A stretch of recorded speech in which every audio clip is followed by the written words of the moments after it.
Hello everyone, आप सब कैसे हैं? मैं उम्मीद करता हूं कि बहुत अच्छे होंगे और अपनी पढ़ाई को बहुत अच्छे से कर रहे होंगे। मैं Akash Kumar Madanna ICT virtual classroom में आपका बहुत-बहुत स्वागत करता हूं मेरे प्यारे बच्चों।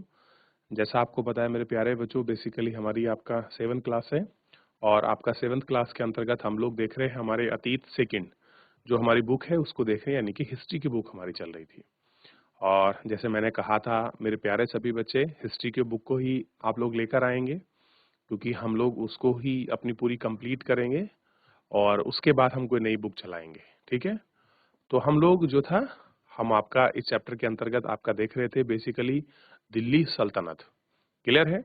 और दिल्ली सल्तनत के अंतर्गत आए 5 राजवंशों पर हम लोग बात कर रहे थे, जिसमें कल के अंतर्गत हम लोग गुलाम वंश को देख चुके थे और गुलाम वंश में हम लोग कुतुबुद्दीन ऐबक, इल्तुतमिश और इल्तुतमिश के बाद उसकी पुत्री रजिया सुल्ताना और रजिया सुल्ताना के बाद गयासुद्दीन बलबन के बारे में पढ़ा और जियाउद्दीन आपके बरनी ने उसे क्या कहा था उनके विषय में हमने देखा और इन सब चीजों को हम लोग बाप का देख चुके थे। तो फिलहाल थोड़ा सा हम लोग बाप का चलते हैं सीधा डिजिटल बोर्ड पर।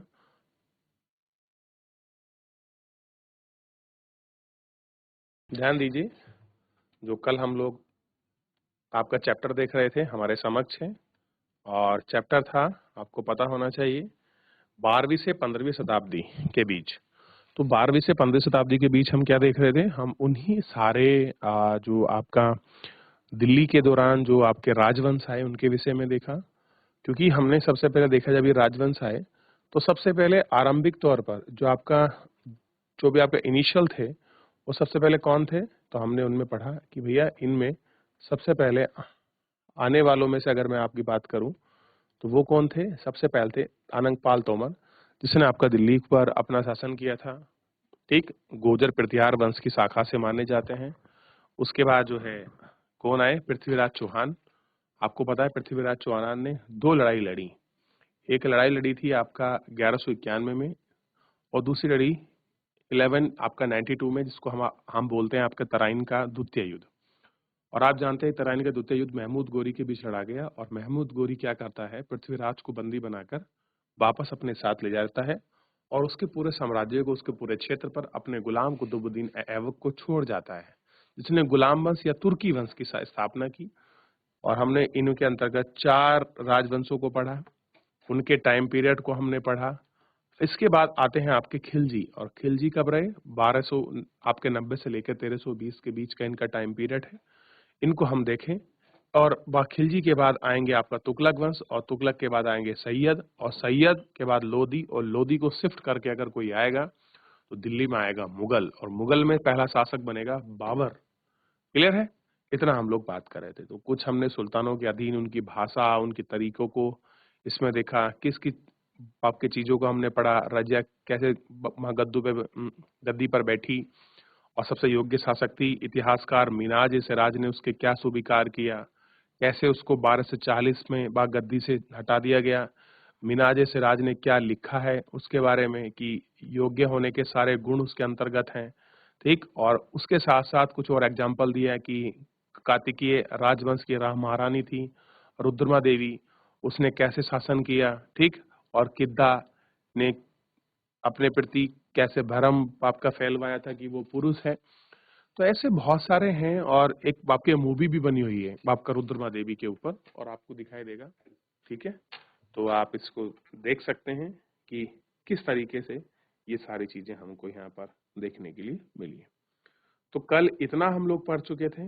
यहाँ से अगर कोई डाउट, कोई क्वेरी किसी बच्चे का है तो आप मुझसे पूछ लीजिए।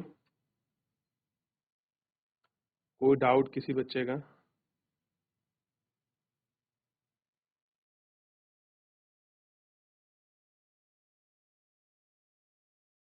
चलिए, रुद्रमा देवी को पढ़ लिया, अब थोड़ा सा आगे बढ़ेंगे और आपको पता है खिलजियों का शासनकाल है। अब दूसरे सबसे निर्णायक रूप में आएंगे तो इनको देखेंगे खिलजी को और इस पर बात करेंगे। कह रहे हैं खिलजी और तुगलक के वंश के अंतर्गत आपके प्रशासन को हम लोग देखेंगे कि एक उनकी नजदीक से नजर हम लोग लगाएंगे क्या है प्रशासन में। दिल्ली सल्तनत पर जैसे विशाल राज्य का समाकेशन के लिए विश्वसनीय सूबेदार और प्रशासकों की जरूरत थी। आपको दिल्ली पर शासन करना है, आप राजा बने या महाराजा बने या आप सुल्तान बने, आपको बहुत बड़ा साम्राज्य चलाना है, क्षेत्र चलाना है, तो आपको विश्वसनीय लोग चाहिए जो आपका मैनेजमेंट कर सकें। तो कुछ आपको सूबेदार की ज़रूरत थी और कुछ आपके प्रशासकों की, क्योंकि प्रशासन कोई एक व्यक्ति विशेष नहीं चलाता, उसके साथ जुड़ी एक चैन होती है, एक श्रृंखला होती है, जिसके श्रृंखला के तरीके से ही वो एक सम्राट आपका गाँव के बैठे व्यक्ति तक अपने शासन को वहाँ चलाता है। अब कह रहे हैं इस व्यवस्था को ही हम थोड़ा-सा देखेंगे। तो आपका ये व्यवस्था हम देख रहे हैं, दिल्ली के आरंभिक सुल्तान विशेषकर इल्तुतमिश सावंतों और जमींदारों के स्थान पर अपने विशेष गुलाम सुविधा नियुक्त करता था। पहले एक प्रथा रही है हमारे यहाँ, सावंत और जो आपके जमींदार हैं, वहाँ इनको लेकर हमारी प्रथा रही है। सावंत किसी के अधीन होते थे, उनके लिए काम करते थे। जमींदार क्या था, बड़ी-बड़ी रियासतें उन पे होती थी, वो राजा या सुल्तान या किसी बड़े सम्राट के लिए वो लोग काम किया करते थे। अब इल्तुतमिश ने क्या किया कि अब इन लोगों को ना पकड़कर उन्होंने क्या पकड़ा? गुलाम को पकड़ा। क्योंकि आप जानते हैं इल्तुतमिश गुलाम का गुलाम था। क्योंकि मोहम्मद गौरी का गुलाम कौन था? आपका कुतुबुद्दीन ऐबक, और कुतुबुद्दीन ऐबक का गुलाम कौन था? इल्तुतमिश, खुद उसका दामाद। और उस जमाने में जो गुलाम थे वो बड़े बाप का वफादार हुआ करते थे। जिसने उनको खरीदा है वो उनके प्रति अपनी समर्पणता भावना को दिखाया करते थे। और यही सारी वजह थी कि इल्तुतमिश ने सामंतों और जमींदारों से शासन ना कराकर अपने जो गुलाम थे उन लोगों से शासन कराना ज्यादा उचित समझा। क्योंकि इल्तुतमिश कुतुबुद्दीन ऐबक का गुलाम था, तो उसने अपने पुत्रों को या अपने बच्चों को सिंहासन या गद्दी ना देकर उसने अपने गुलाम या अपने दामाद को दी। और कह रहे हैं वो अधिक पसंद करते थे। गुलामों को फारसी में बंदगाह कहा जाता था। अब गुलाम तो हमने अपनी भाषा में बोल दिया, लेकिन उनको क्या बोला जाता था? आपका बंदगाह। उन्हें सैनिक सेवा के लिए खरीदा जाता था। अब मेन क्या काम था उनको? उनको सर्विस प्रोवाइडर थे, उनको सर्विस देनी थी, सेवा करनी थी। कुछ गुलाम खाना बनाने के लिए, कुछ उनकी सेवा करने के लिए, कुछ घरों में काम करने के लिए। लेकिन ये किस लिए खरीद रहे थे? उनकी सेना में भर्ती के लिए। उन्हें राज्य के कुछ महत्वपूर्ण राजनीतिक पदों पर काम करने के लिए बड़ी सावधानी से प्रशिक्षित किया जाता था कि भैया हम आपको सूबेदार बना रहे हैं, हम आपको कुछ पद दे रहे हैं, कोई आपको जागीर दे रहे हैं, आपको वहां जाना है, शासन करना है। तो बड़े हिसाब किताब के साथ उनको देखते थे और उसी के साथ उनसे वो शासन करवाते थे। ठीक।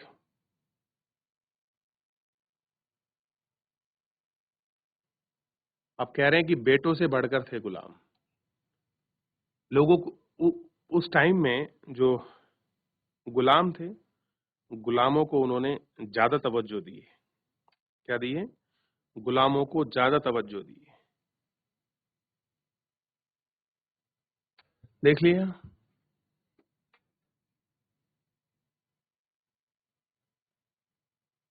सुल्तानों को सलाह दी जाती थी कि जिस गुलाम को हमने पाला पोसा और आगे बढ़ाया है उसकी देखभाल करनी चाहिए, क्योंकि ता, तारीख तकदीर अच्छी हो तो पूरी जिंदगी में कभी कभी योग्य और अनुभवी गुलाम मिलते हैं। बुद्धिमानों का कहना है कि योग्य और अनुभवी गुलाम बेटों से बढ़कर है। लोग क्या मानते हैं जो बुद्धिमान लोग हैं कि भैया बेटों से बढ़कर हैं गुलाम, क्योंकि उनकी वफादारी पर वो लोग शक नहीं किया करते थे। ठीक है। अब देखिए, खिलजी तथा तुगलक शासक बंदगाह का इस्तेमाल कर रहे थे और साथ ही उन्हें अपने पर आश्रित निम्न वर्ग के लोगों को भी ऊंचे राजनीतिक पदों पर बैठा रहे थे। सबसे बड़ी बात कह रही उनके आश्रित थे और वो बहुत दास जो होते थे, बड़े सामाजिक तौर पर उनको नीचा मानते थे लोग, लेकिन सबसे बड़ी बात थी उन्होंने अपने पास रखा और उनको राजनीतिक पदों पर पहुंचाया। तो वो लोग इस चीज की मान और प्रतिष्ठा करते थे। ठीक। ऐसे लोगों को सेनापति और सूबेदार जैसे पद देते थे। सेनापति बना दिया, कहीं का सूबेदार बना दिया किसी क्षेत्र का। लेकिन इससे राजनीतिक अस्थिरता भी पैदा हो रही थी। अब पॉलिटिकल अनस्टेबिलिटी क्यों पैदा हो रही थी? क्योंकि जो लोग एक बहुत लंबे समय से जो आपके पारिवारिक लोग शासन करते आए हैं, जो योग्य व्यक्ति हैं, उन्हें लगता है कि हम योग्य हैं, उन लोगों को जगह नहीं मिल रही, लेकिन गुलामों को जगह मिल रही है, तो इससे प्रॉब्लम होगी ही। गुलाम और आश्रित अपने मालिकों और संरक्षकों के प्रति वफादार थे, मगर उनके उत्तराधिकारियों के प्रति नहीं। बस ये सबसे बड़ी समस्या थी। वो किनके लिए थे? जिनको उन्होंने खरीदा है। अब मान लीजिए उसने खरीदा था किसी व्यक्ति को, गुलाम वंश में कुतुबुद्दीन ऐबक को खरीदा। ठीक, कुतुबुद्दीन ऐबक ने खरीदा इल्तुतमिश। तो इल्तुतमिश किसके प्रति वफादार था? केवल कुतुबुद्दीन ऐबक के प्रति, ना कि उसके बच्चों के प्रति। और होता क्या था, अगर कुतुबुद्दीन ऐबक मर जाता तो लोग क्या करते, यही गुलाम उन सुल्तान के बच्चों पर मार कर या हटाकर अपना कब्जा कर लिया करते थे। तो सुल्तान के अपने नौकर होते थे, फलस्वरूप नए शासक के सिंहासन पर बैठने के प्राय नए और पुराने सरदारों के बीच टकराहट शुरू होती थी। अब सबके अपने अपने गुट बने होते हैं और गुटबाजी शुरू होगी तो बीच में टकराव शुरू हो जाती थी। सुल्तान द्वारा निचले तबके के लोगों को संरक्षण दिए जाने के कारण उच्च वर्ग के कई लोग में गहरा धक्का भी लगता था। फारसी तारीख लेखकों ने निचले खानदान के लोगों पर ऊंचे बैठे पदों पर बुलाकर दिल्ली के सुल्तानों की आलोचना की है। कह रहे हैं कि अब निचले खानदान के लोगों को वहां उन्होंने कहां बैठाया, उच्च पदों पर बैठाया। इस चक्कर में कुछ लोगों ने उनकी आलोचना भी की है। ठीक, तो एक बार आप देखिए जितना हमने पढ़ा है कि कहां से हम लोग देख रहे हैं कि क्या प्रशासन है, कैसा ये लोग अपना एडमिनिस्ट्रेशन चला रहे हैं, क्या उनकी व्यवस्था है, किस तरीके की विश्वसनीय, ये हम देख रहे थे कैसे सावधानी से उन्होंने शासक चलाया। ठीक, गुलामों से बढ़कर क्यों थे बेटे उनके, क्लियर है? चलिए एक बार देख लीजिए, किसी का कोई डाउट, कोई क्वेरी है किसी बच्चे की, मुझसे पूछ लीजिए। देख लिया बच्चों? चलिए आगे बढ़े। अब बात कर रहे हैं, थोड़ा आगे बढ़ेंगे तो सुल्तान तुगलक के बाद अधिकार जन्म। सुल्तान महमूद तुगलक के अजीज खुर्रम खान नामक, यानी कि शराब बनाने वाले और बेचने वाले, फिरजूजादा नामक नाई, मन का तफका नामक आपके बावर्ची, लड्डा और पीर नामक मालियों को ऊंचे पदों पर बैठाया। कह रहे सुल्तान मोहम्मद तुगलक ने क्या करा, कोई आपका खाना बनाने वाला है, कोई शराब बनाने वाला है, कोई बावर्ची है, कोई मोची है, कोई पीर के नाम करने वाले, उनको क्या कर दिया, ऊंचे प्रशासनिक पदों पर बैठाया। 14वीं शताब्दी के मध्य इतिहासकार जियाउद्दीन बर्नी ने, ध्यान दीजिए, इन नियुक्तियों का उल्लेख सुल्तान के राजनीतिक विवेक के नशे और शासन करने की अक्षमता को उदाहरण है। जियाउद्दीन बर्नी ने क्या कहा कि आपने किसी को बैठा दिया, शराब बनाने वालों को, नाई को, इत्यादि को, ये क्या है कि सुल्तान को राजनीति का विवेक नहीं है और उसे आपका नशा चढ़ गया है शासन का, इसलिए उनने अपनी अक्षमता का परिचय दिया है। सोच के देखिए, यहां तक कह दिया।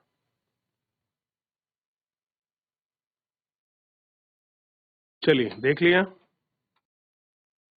चलिए पहले वाले सुल्तान की तरह खिलजी और तुगलक शासकों ने भी किस तरह से, और ये आपके शासकों ने भी क्या किया, सेना नायकों के विभिन्न आकार के इलाकों में आपका सूबेदारों की नियुक्ति की। बहुत सारे इलाकों में क्या करा उन्होंने, सूबेदारों की नियुक्ति की।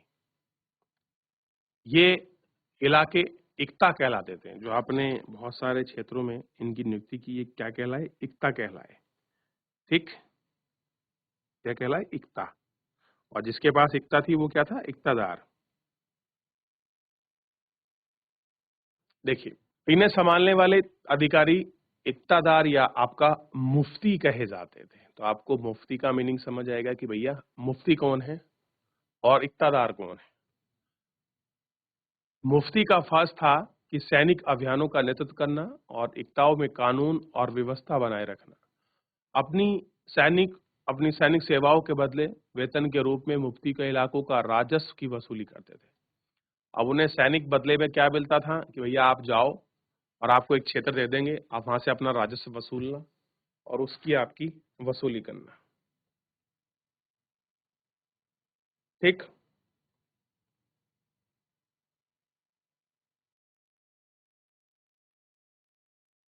चलिए देख लिया। राजस्व के रूप में मिली रकम से वे अपने सैनिकों की तनख्वाह देते थे। अब जो ने राजस्व कमाया है, जो रकम उनको मिली है, उनको वो आपका सैलरी के रूप में देते थे। मुफ्ती लोगों पर काबू रखने के लिए सबसे प्रभावशाली तरीका यह था कि उनका पद वंश परंपरा से ना चलता था, ना कोई इक्ता थोड़े समय के लिए ही मिलती थी, बाद में उसका ट्रांसफर यानी कि स्थानांतरण कर दिया जा सकता था। यानी कि आज हैं कल आप नहीं रहेंगे इक्तादार। सुल्तान अलाउद्दीन खिलजी और मोहम्मद तुगलक के शासनकाल में नौकरी के इन कठोर नियम को बड़े सख्ती से पालन किया गया। अलाउद्दीन खिलजी और मोहम्मद तुगलक में बड़ी सख्ती से मुफ्ती लोगों द्वारा एकत्र किए गए राजस्व की रकम का हिसाब करने के लिए राज्य द्वारा लेख अधिकारियों की नियुक्ति की गई। इस बात को ध्यान रखा जाता था कि मुफ्ती राज्य द्वारा निर्धारित कर रहे वसूलें तय करें और सैनिक रखें। दिल्ली के सुल्तान शहर से अब दूर इलाकों में भी अधिकार लिया। उन्होंने भूस्वामी और सामंत और अमीर जमींदारों को अपनी सत्ता के आगे झुकने के लिए बाध्य कर दिया। अलाउद्दीन खिलजी के शासन में भू राजस्व का निर्धारण और वसूली के लिए राज्य पर नियंत्रण लाया गया। ये सारी चीजें करी गई। स्थानीय सामंतों से कर लाने के अधिकार छीनकर स्वयं में चुकाने के लिए बाध्य किया गया। सुल्तान के प्रशासकों ने जमीन की पैमाइश और उनका हिसाब बड़ी सावधानी से रखा। बड़ी पैमाइश के लिए बड़े हिसाब से उनको रखना शुरू किया।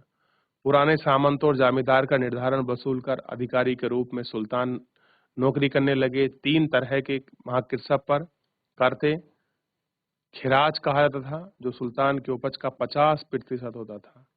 मवेशियों पर लगने वाला कर, घरों पर लगने वाला कर, ठीक। तो इस तरीके के आपके कर थे। कौन कौन से कर थे आप इनको देखिए कि कितने प्रकार के करों को यहाँ इन पर लगाया जाता था। आप देखेंगे तो आपको समझ आएगा कि कौन कौन से प्रशासन के दौरान आपके कर लग रहे थे। ठीक, तो ध्यान दीजिए, सामंत और जमींदार के राजस्व का निर्धारण करते थे कि भैया किस क्षेत्र से कितना आपका राजस्व लिया जाएगा और कैसे कुछ होगा, ये सारी चीजें उन पे देखी जाती थी। ठीक, इतना देखिए।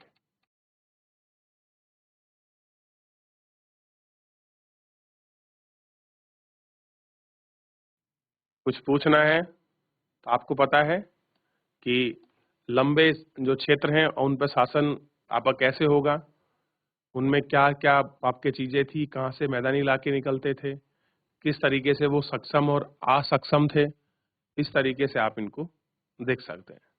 ठीक, जोर जबरदस्ती से शासन कर रहे थे, कहाँ पर किस प्रकार का शासन हुआ करता था, ये भी एक आपका देखने की बात है।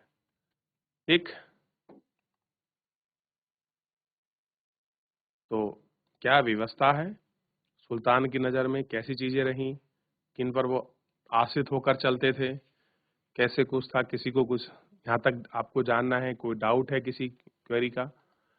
अच्छा, बस ये जरूर ध्यान रखिए, इक्तादार के विषय में जो मैंने आपको पढ़ाया है ये आपको आगे भी पढ़ने के लिए मिलेगा। किस कहीं इक्तादार कहा गया है तो कहीं आपका मुफ्ती कहा गया है।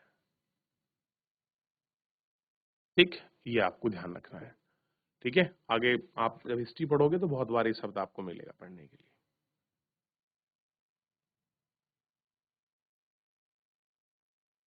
आगे बढ़ें, चलिए। अब इसके बाद क्या होगा, जो आपका चंगेज खान है, चंगेज खान का जो आपका नेतृत्व होगा उसको देखेंगे। चंगेज खान के नेतृत्व में आपके मंगोलों ने 1219 में आपके पूर्वी ईरान पर इन्होंने हमला किया। ठीक, और ट्रांस अक्सेन यानी कि आधुनिक उज्बेकिस्तान पर हमला किया। शीघ्र ही बाद में वो आपका दिल्ली की ओर धावा झेलना पड़ा। अलाउद्दीन खिलजी और मोहम्मद तुगलक के शासनकाल में ये आपके मंगोलों के धावे बढ़े और यही कारण था कि अलाउद्दीन खिलजी और मोहम्मद तुगलक ने एक विशाल सेना रखी हुई थी। इसके मजबूर होकर दोनों सुल्तानों ने एक विशाल और स्थायी सेना रखनी पड़ी। इस विशाल सेना को संभालने के लिए प्रशासन में भारी चुनौती, क्योंकि आप जानते हैं इतने बड़े प्रशासन को चलाना और उसको झेलना एक बहुत बड़ी समस्या की बात हुआ करती थी। क्लियर है? तो फिलहाल जो है मेरे प्यारे बच्चों, आज हमने इन छोटी चीज़ों पर आपका जानने का प्रयास किया कि मोहम्मद तुगलक वगैरह ने और अलाउद्दीन खिलजी ने किस प्रकार से अपनी शासन व्यवस्था को चलाया है, किन किन चीज़ों को रखा, कैसे आपके इक़्तादार उन्होंने बनाए, कैसे छोटे छोटे जगहों पर शासन किया, दूरस्थ आपके क्षेत्रों पर शासन करना कितना कठिन था, कैसे कर व्यवस्था प्रणाली को किया, कैसे उन्होंने राजस्व किया और किन लोगों को आपका पदों पर बैठाया और कैसे हाँ आपके समाज ने और कैसे आपके गुट बने, इन सब चीज़ों का हमने अध्ययन इसमें किया। तो फिलहाल आज के लिए मेरे प्यारे बच्चों इतना ही। मिलेंगे आपको नेक्स्ट लेक्चर में। तब तक अपना ध्यान रखिए, स्वस्थ रहिए और चैप्टर को घर जाकर अच्छे से पढ़िए, रिवीजन करिए। कोई डाउट बनता है तो हम लोग नेक्स्ट लेक्चर में ले लेंगे। तो मेरे प्यारे बच्चों फिलहाल आज के लिए इतना ही। धन्यवाद।